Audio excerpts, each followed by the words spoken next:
Veronica, while we're working through this, and I promise we're going to get Yeah, to video as soon as we can, totally I fine. just want to thank you for being a part of the program. And so, by way of background, if I could, Veronica is a fiduciary, meaning that it is her job to give you the best possible financial wealth and advice that is completely independent, right? She doesn't hmm gain any benefit, meaning commissions or anything along those lines, from referring you to one product or another, which makes her the ideal financial and wealth manager assistant in the universe. And she's also part of, I think, the largest organization of fiduciaries, and the name eludes me.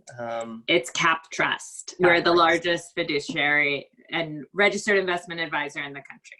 Yes. So Veronica has come to us today to talk a little bit about the recent changes to the individual stimulus programs under the recent changes, the CARES Act and Family First Act. And she is tremendous in this space, and I just want to thank her for being on here. But before we get into the substance, Veronica, let me ask you a question. What's present for you as we sit here today in this very different world? What's most present for me is all of the opportunities that's the stimulus package, or better known as the CARES Act, has actually created across the board for financial planning. There's also, with everything that's going on, a lot of financial planning opportunities for clients, just making sure from the basics, making sure their wills are in order. Life insurance is probably more important than ever, especially for people who are frontline workers. A lot of what's present, and like I said, the opportunities. So a lot of it has to do with, now's the best time in history to do a Roth conversion, some of these simple things, and just seeing where we can find sort of the golden light amid all of the crisis for clients and for everybody else. That is beautiful. So let me ask you this question. Yes. You have a lot of uncertainty now, and you represent, businesses and individuals, high value, medium value, low value. Have you found that the uncertainty amongst people is universal, or do you find that it's more concentrated with certain types of people in your experience with your own clients? I would say the uncertainty from that perspective is definitely widespread. Everyone is just kind of trying to figure out what do I do? What should I do? What should I be doing right now? What's different? What's the opportunity for me here? Those are the biggest things. There are definitely clients, who are closer to retirement, let's say, where this is way more worrisome for them than it is for people like me and you, for instance. Sure. So let me ask you this question. What is going on?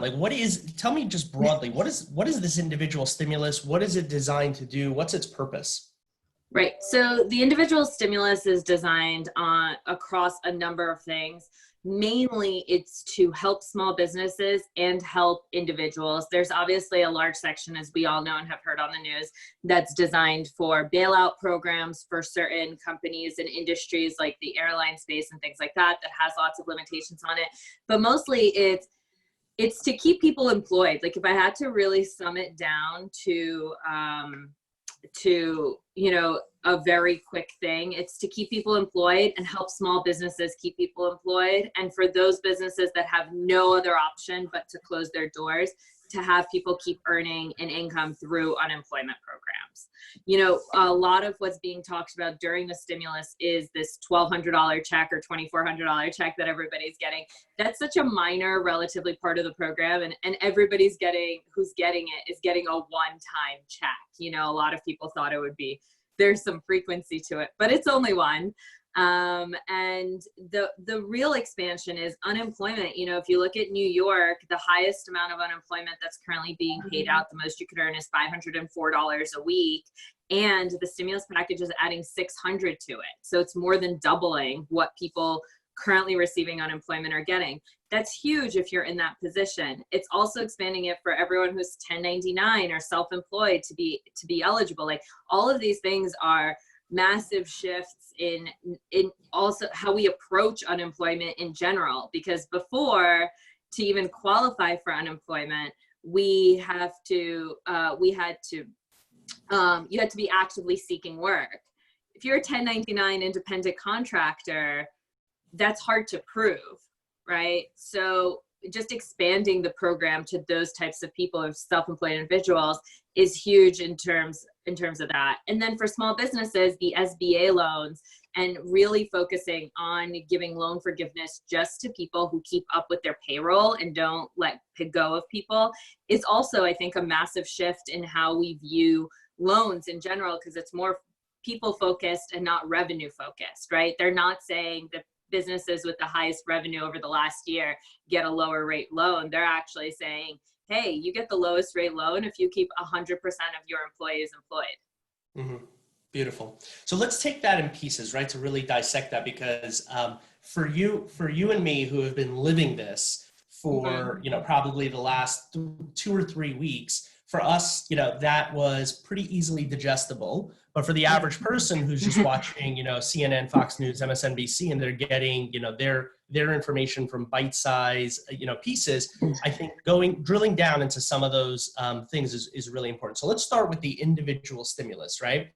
When I talk about individual stimulus, I'm talking about the one-time checks, as you refer to them. So who exactly gets these checks, right? These individual stimulus checks?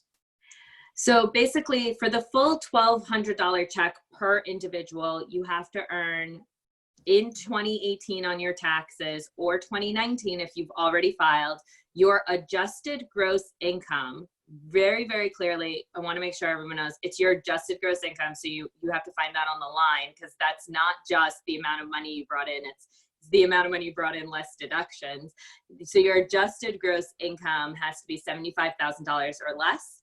You can make up to $99,000 and still get something, but it's a prorated amount, discounted 5% for every $100 above that $75,000 mark, phasing out fully at $99,000. Couples just have double the amount. So if you're married filing jointly, you get $2,400. If you've made $150,000, full phase out at $198,000. If you file as head of household, you can make up to $112,500 and get the full $1,200 check. So that's who's getting it. Amazing. And then there's, if you have dependents or you have small children, right, who were alive and kicking in 2019, how does the stimulus impact them? So you get, for every child under age 16, you get another $500. But Okay. you had to have listed it on your tax return. There's a lot of questions about semantics and operations here. So just to, I've had a lot of those sent to me.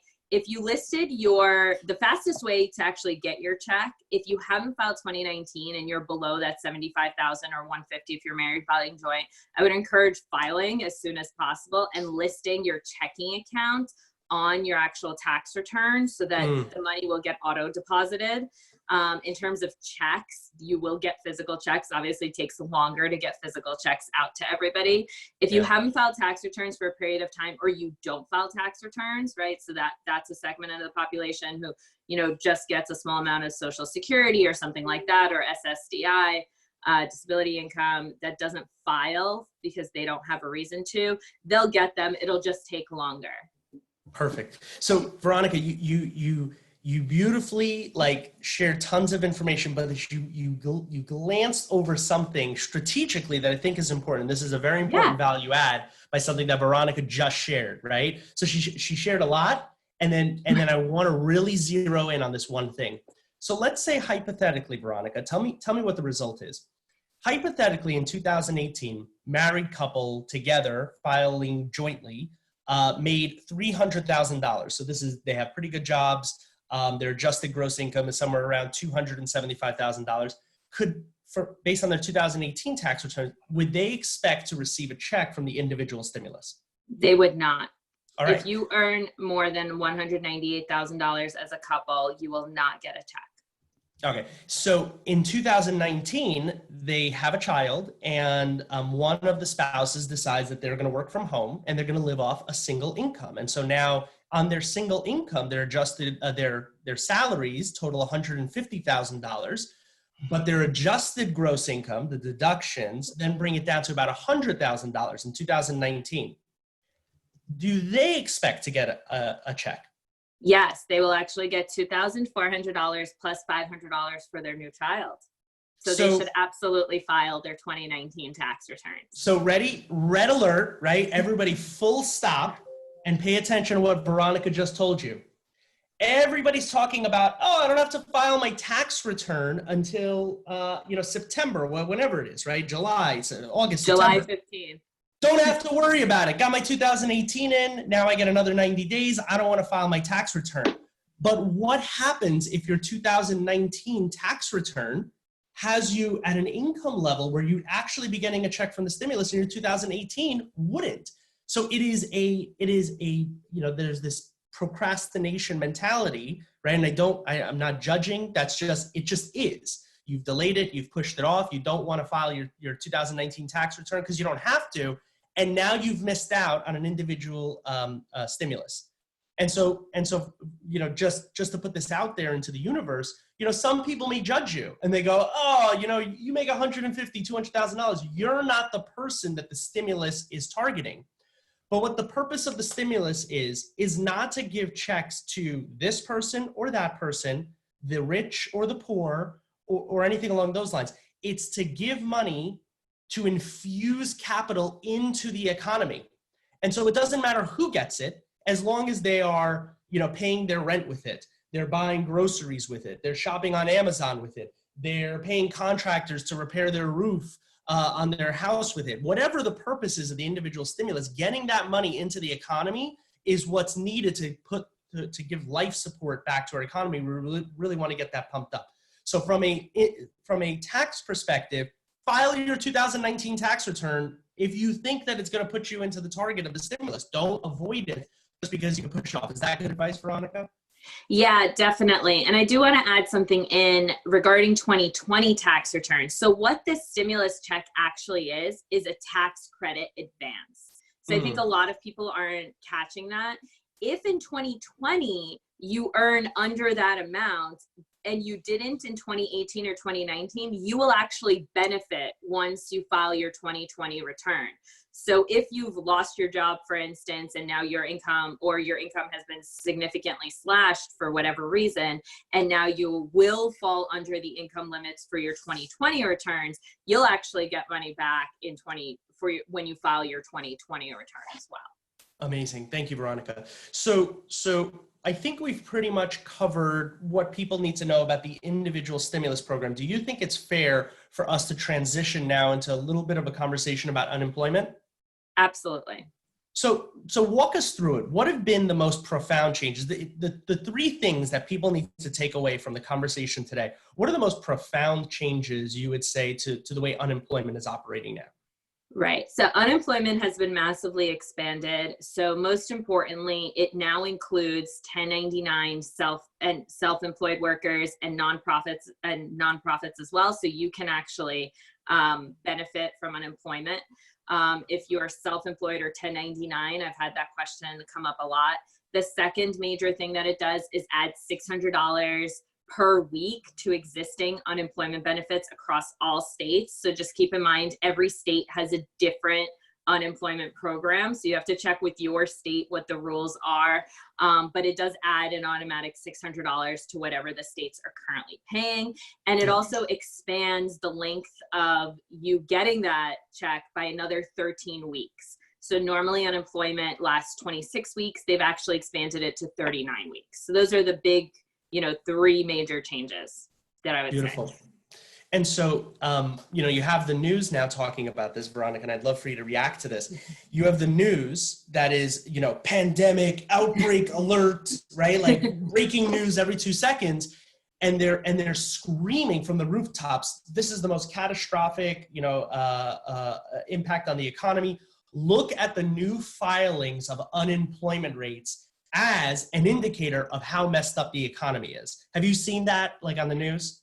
I definitely have. I saw that surge. I think we've all seen that graphic of like that last week, the numbers came out of, $3.2 million of people filing for unemployment. It's really clear why, right? I think Wait. It's very clear to you. Wait, go slow. It's very clear to you. Yes. What is so I just want to clear? point out, if you're not allowed to go outside and you own a boutique or you own a real estate agency, or even if you own a retail store, you're not allowed to go outside, or restaurants, right? All of these people, for all of the restaurants and bars and everything else, which were some of the first that were shut down, are now unemployed because life is just different now, and hopefully temporarily, right? For all of these people, that's why they're filing for unemployment. Right. And there's also, right, included in those numbers, and this is such an important takeaway, there's also included in those numbers, and I don't mean to say that people are not impacted, right? Let me be perfectly clear. But the numbers of filings are true, right? But numbers don't tell the whole story, and you have to be discerning, right? This is part of the shaping and influencing outcomes, right? Because the news wants you to be tuned in and listening to what they have to say. So they need to have sensationalist titles. They need to be doing these things, because otherwise you'll switch off the TV and you'll go outside. So yep. Veronica's 100% dead on that the numbers don't lie, but there's a way to interpret the information that's being provided to you that is so critical. And that is that there's a lot of employers who are saying, wow, I have a staff that is either underemployed or unemployed.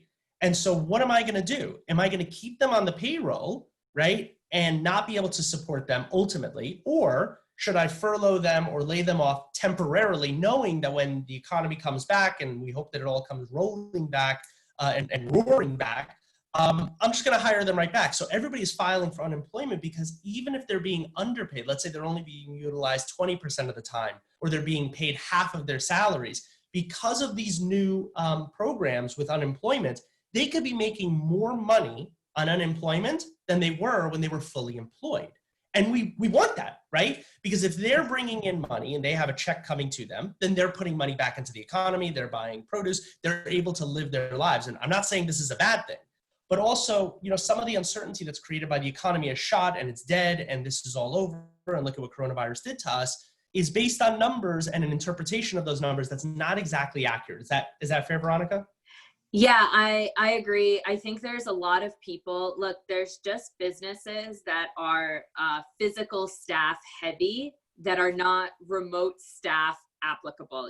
We listed some of them, like restaurants and bars. There are others, right? Like, just because I need you physically, but there's nothing for you to do for me remotely, and I want you to earn something since you're my employee, and I can, as soon as things open, you're right back to being physically needed. But right now, it's not like that. So yes, I absolutely agree with you. I think it's just a matter of circumstance, right? And it's a beautiful thing that the government has actually pumped this money into the economy to help so many people, because, we're all social distancing until further notice. So it's a wonderful way to help the people who are, physically unable to do what they normally do. Beautiful. And there's one other interesting facet before we transition, if that's okay with you, that I want you to explain to the listeners, related to unemployment for the self-employed. So, yes. This is revolutionary, right? Essentially. What does that mean, right? What is unemployment for the self-employed? So unemployment for the self-employed is super interesting, because it also includes the gig economy workers, right? Which is kind of like the latest trending term. But basically, like, if you were a delivery person for DoorDash, and because there aren't that many deliveries going on, you were actually self-employed or part of the gig economy. Mm-hmm. And because there aren't that many deliveries happening, for instance, in your area, now you can collect unemployment based off of your average earnings, your highest two paid quarters as a DoorDash employee, for example. That's right. Same thing if you were, this is coming up a lot in the marketing space. If you're a graphic designer or a consultant or something like that, and businesses are just not in need of your consulting services at the moment, you get paid for the average of your two highest quarters. So I think it's huge, because previously in the past, you had to have been employed by somebody as a full-time W-2 employee to be eligible. But now if you've earned and claimed your own income, like you've just gone out and done odd jobs of any kind, you're eligible to receive unemployment based on your previous earnings. It's a massive shift. Yeah. So how about this one? Ready for this, Veronica? How about surgeons and doctors, right, that are self-employed and doing surgeries, and now, you know, their facilities are being shut down, and they can't work. They're self-employed. They're medical providers. You know, they're saying, wait a second, I can file? Uber drivers are going, wait a second, I can file? And the answer is yes. Like, there's certain conditions that you can meet, but is it fair to say that if I was an Uber driver, I can file for unemployment? That's correct. Yes. Yeah. And there's one more added exception. It used to be that you needed to work for at least a year, or at least 6 months in certain states, to get it. And that's actually removed as a restriction as well. So technically, actually, if you just started Uber driving January 1st, 2020, you would be eligible for unemployment. Yeah, and not only that, you know, New Jersey has a requirement of 21 weeks, so that's a little bit of a shorter time frame, you know, than the 1 year period. That's the 6 month that Veronica was referring to. But even that, according to the governor of New Jersey, is actually going to be relaxed as well. So Veronica's dead on. Beautiful. We've touched on the individual stimulus. We've touched on unemployment. Of course, we're available, that if anybody needs additional questions answered, please post them. Please give them to us. I saw a question by one of our attendees, Jessica here, and she had asked, hey, look, if you're a W-2 employee and you were a 1099 employee, so you had 2 gigs. You were getting paid a 1099 on the side, and you were also a W-2 employee. Can you file for both the W-2 loss of employment and the loss of your 1099 employment? So it would be combined. So you would combine your earnings and file as if that was your total income during the time period. Yeah. Yeah. And there's not a ton, Jessica, there's not a ton of guidance on this, as with most things. The more information that comes out and the more changes that are being made, the more we have questions and don't have all of the answers but we are in the process of gathering as much information as possible. But I think Veronica is dead on with regard to that response, that you would combine your incomes and file for unemployment with the combined income, and that would be what you were losing, and that's how the state would quantify how much you're entitled to under the state program, and then it would be supplemented with the new federal stimulus of $600 a week, and then plus whatever is allowed per your state. So yeah, I agree with Craig. Jessica, that was an excellent question. I'm sure a lot of people had that. So we talked about individual stimulus. We talked about unemployment. Let's touch a little bit on the business stimulus, because there's a lot of talk about it, and I want to keep it as 50,000 foot view as humanly possible, because I don't think the SBA has yet released information on what all this looks like. I know the banks were meeting on Monday going, what do we do with this thing, right? So to the extent that you know, and let's try to like drill a little bit deeper, because we have a lot of folks who are very curious about filing their SBA loans. And we have a lot of people who are pulling the trigger really soon. They go, oh my God, where's the SBA application? And they're filling out applications. And they don't even know if this is going to be read, when it's going to be read, whether they're going to get money, when they're going to get money. What are the top 2 pieces of advice you could give to people that say, there's $350 billion. I need to get a piece of that because my business is suffering. I don't have revenue coming in. What are the 2 biggest pieces of advice you could give them? Yeah, so I would say no. The number one advice is know your numbers when you're doing the application. The one thing to keep in mind, I know this has been thrown around a lot. There's a maximum of $10 million that you can get as an SBA loan through this bill, but it's not like everyone is welcome to $10 million. It's just the max on the loan. The actual loan you get is 250% of your payroll numbers, right? So just keep that in mind. It's whatever you've previously paid. It's a paycheck protection program. It's not a, help me stay profitable through this time program. The other thing that I would just keep in mind is be patient. It's a huge bill. It's a huge stimulus package. Like you said, the SBA is kind of trying to figure out what to do and how to handle the influx of loans that will definitely be coming in. Luckily, if you're an individual that's been furloughed or laid off because of it, your employer will actually not be penalized if they hire you back. They'll still be eligible for the loan for the full time period. So there's a good chance that a lot of people who were furloughed or laid off during that time will actually be hired back as businesses start getting their loans. Beautiful. So Veronica, do you have a couple more minutes? Yes. I don't want to take too much of your time because we have a couple of questions that are out there and I want to try to get some Yeah, answers to the folks. So question number one, and I think Veronica and I are both going to struggle to answer this question, as That's would 99.999999999% of the people who should know the answer, but obviously can't. When will the checks under the individual stimulus officially arrive? When can we expect this money to come through? Apparently they're getting printed on April 6th. So according to the latest numbers, so when it will actually arrive depends on the United States Postal Service, how long it takes them to, mail it. Like, just keep that in mind. I would say, look, when you file your taxes, right, it takes anywhere, 3 weeks to 6 weeks to actually get your money back if you're getting a physical check. That's why I'm actually encouraging everyone, if you haven't filed your 19 returns and you're eligible, file your 19 returns, include your address and include your checking account for direct deposit or direct withdrawal even if you owe a little bit, because it'll help you get it that much faster. Beautiful. Next question, is there enough money to go around? So individual stimulus, business stimulus, is there enough money to go around for everybody? So if everybody says, hey, I need $500,000, will the government goes, here's $500,000, right? And that's a legitimate calculation of what they would be entitled to or entitled to request. Is there enough money to go around?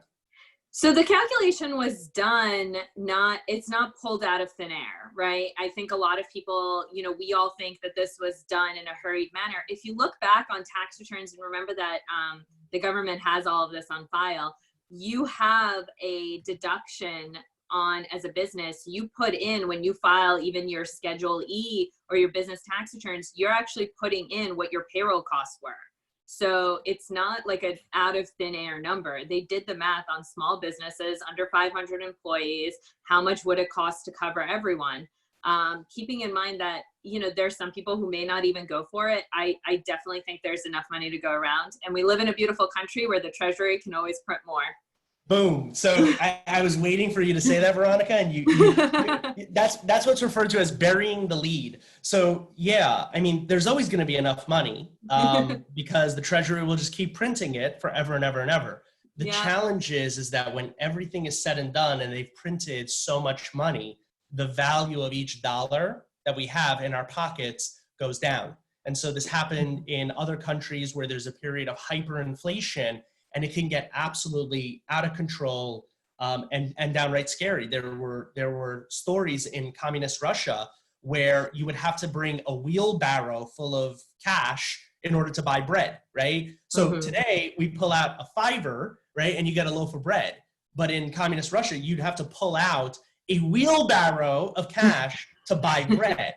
And so what we don't want to do is print so much money that it creates something like that happening. And so there's this delicate balance that has to be struck to make sure that we're not creating a dangerous economy to come into. So yes, there will be enough money. Yes, they will keep printing it. The harm is a period of hyperinflation. I don't want to get into that because it's super complicated, the whole 9 yards, and I am definitely not qualified to answer that. Though before I began my career as an attorney, I was actually a finance and investments major. So, I got my BBA from a B school before I went to law school. So yes, I could talk about that all day long, but that's not the purpose of this. And if I did, our wonderful leader would probably smack me and tell me to stay in my lane. So I will stay in my lane and only address legal issues on this. So another question we have is from Dusrin. I hope I'm pronouncing that correctly. Thanks for this. Thank you, Dusrin. What are the requirements to ensure my loan will be forgivable? Can I furlough or do pay cuts up and through June? What if there are people I let go and I don't want to hire back? Do I have to hire a replacement employee? So Dusrin has obviously been reading his material to the point where he is strategically making the decisions. So Dusrin, I can answer every single one of those questions, and so can Veronica. I think the challenge is that we'd be making assumptions about what your position is, how many employees you have, what industry you're in. And I think that those are really, really, really dangerous questions for anybody to be answering. So the answer to your question, right, with 1,000 caveats of we can't really answer it with the information that we have available to us, is what are the requirements to ensure my loan will be forgivable? You have to have as many employees as you started, that when you ended during the relevant time period. Is that fair, Veronica? That's absolutely fair. So the amount of loan that gets forgiven is equal percentage-wise to the number of employees that you retain. That's the information we have in terms of, can you lay people off and replace them? Can you cut your staff in the meantime and then rehire back? We don't have the details on that. You're absolutely right, Mike. What we do know is exactly what's written, which is if you keep your employees percentage-wise at the same amount between these two dates, your loan will be forgiven based on the number of employees you actually retain. Yeah, the number of employees. And this is so important. And this is me in my lane. Ready? Yeah. There's a principle in law called statutory interpretation, right? Of how you interpret statutes. And that's what this thing is. It's a law, right? As laws are read and interpreted by courts and also by other government officials like the Commissioner of Labor and things of that nature, they begin to interpret the law, and they create codes. And codes give you more detail and more information, more interpretation. Those codes don't exist for this law. This law is barely 2 business days old, right? So there's no code. And so the code would give you more guidance than the law itself. And then as the law and the code begin to evolve, you have judges that begin to interpret what the code and the law mean. And so you can read the law and say, this is what the law is saying, but the code is different and the interpretation is different. And then there becomes a whole battle over these things. I think appropriate guidance at this point in time is listen to the spirit of what this law was designed to do. And the more you begin to strategize, right, and read the 4 corners of the law and interpret it the way you want to interpret it, and maybe the right way to interpret it, I think you begin to enter into a danger zone. I categorize these things as green, yellow, and red. And so if you follow the spirit and the word and the letter of the law, then you're in really good condition. You're in the green territory. When you start to strategize, you're entering into yellow. When you start to strategize on multiple interpretations with your assumptions, now you're in the yellow, red, orangey zone. And the minute you start breaking the law, red, right? Red. So Dustin, the best way I can describe it to you is, yes, there's strategies, but if you'd be well guided by interpreting both the spirit and the letter of the law and operating within that. So I hope that was that'd answer your question. We have another question from Darcy, and I got to keep it tight, folks. I'm going to try to get to as many questions, and any question I can't get to today, me and Veronica, right, just for the purposes of today, we're going to jump in and we're going to be able to answer all these questions at least before our next panel, or whatever we're describing this.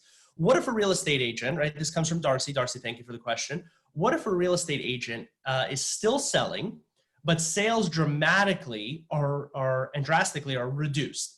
Can we still file for unemployment? Veronica, what are your thoughts on that? My thoughts are yes, but what income you earn will be taken into account for whatever you get from unemployment. So remember that unemployment is not really a percentage of your assets. You know, of your income. I've had this question come up. If I earn $200,000 now, will unemployment now cover me for $200,000 plus $600 a week? It's not how it works. There's a cap on how much you earn. So you would, assuming you make not enough to what your state deems as necessary, you would get subsidized by unemployment. But it's not meant to make up your entire, total income pay gap, let's say. Beautiful, thank you. We have another question from Dusrin. How about wages? Have to keep at 100% of pre-corona wages? What if they are on staff but have taken a pay cut and or are furloughed? Veronica, let me try to deal with this really quickly. There is a provision. I think what you're referring to is, if I get an SBA loan and then I go for loan forgiveness, do I have to keep them at the same wages of what they were earning before? And the answer is within the loan forgiveness portion, there's actually some statement about a 25% reduction, that they're making about 75% of whatever they were making before. We don't know yet how to interpret that. We haven't got an SBA guidance on it, so we don't have a lot of clarity. Veronica, fair to say that there's something built into loan forgiveness, which we're going to get more guidance on, that says you don't have to pay them the exact same amount of money they were making before. Yes, there are obviously provisions made for, what I'll call common sense provisions that they've tried to include within the law, just saying like, look, we know that obviously if you're making less, you can't afford to pay as much, but you can't cut workers down to, 25% of what they were making and say, they're still employed, so I should get loan forgiveness. Beautiful. So I agree with you. Hey, so we have a question from Shannon. Shannon, you know what? I feel like this is a question more appropriately answered by Peter. Peter, are you here? Can you unmute yourself? Yep, I'm here. Thank you. So first of all, Veronica and Michael, you did an amazing job. Thank you so much. I'm not even in America and I'm learning stuff, which is amazing. So Shannon, this is a really good question. And what I want to talk to is not the detail of the stimulus, but the intent of a stimulus, because it's called a stimulus, not a personal care law for a reason. Because what the government are trying to do at a very, very high level is just ensure liquidity. That really is what this is about, is making sure money carries on flowing from buyers to sellers, from households to businesses, so that the economy doesn't literally go to zero. Because if that happens, it can't ever be restarted. Obviously, yes, there's an element of looking after people inside that, but the bigger goal is at a macro level, looking after the whole thing. So what I wanted to say about this was, this is the exact reason that we formed Hack Mankind, and that we tried to bring amazing people like Michael and Veronica on board to talk about these things. And we did the group call with Amanda earlier, because we agree with you. We agree that local businesses and artisans and merchants need our support right now. And we believe that we should be slightly more conscious in our capitalist decisions right now. And that when we come out of this in 3 months, we don't need to revert to Coca-Cola versus Fentimans. We don't need to restock CVS overnight. That we can use this as an opportunity as Hack Mankind, and as that ripples through to our larger, broader communities, to inform some social change. There is an amazing opportunity in this, as much as everyone is focused right now on, how do I pay for groceries? How do I pay my bills? How do I put a roof over my head? And those things obviously need to take precedence. There's another thing that can be done here, which is go, what world do we want in 3 to 6 months? Right. I use an example. If we all had to go into nuclear bunkers because we had that end of world scenario, we'd have had no choice as to the world that we came out to at the end of that period. We have somehow managed to give ourselves a situation where all of our infrastructure, all of our expertise, all of our smarts is still in place, and yet we still have that opportunity to go, there are dolphins in commercial ports in Italy. Do we like dolphins? There are fish in Venice. We can actually make choices. So I can't blame the federal government for, fortunately boosting Amazon and deliveries right now, because they're going to employ people, and people will then be able to feed their families. That's the nature of this. And at a government level, that's all you can try to do.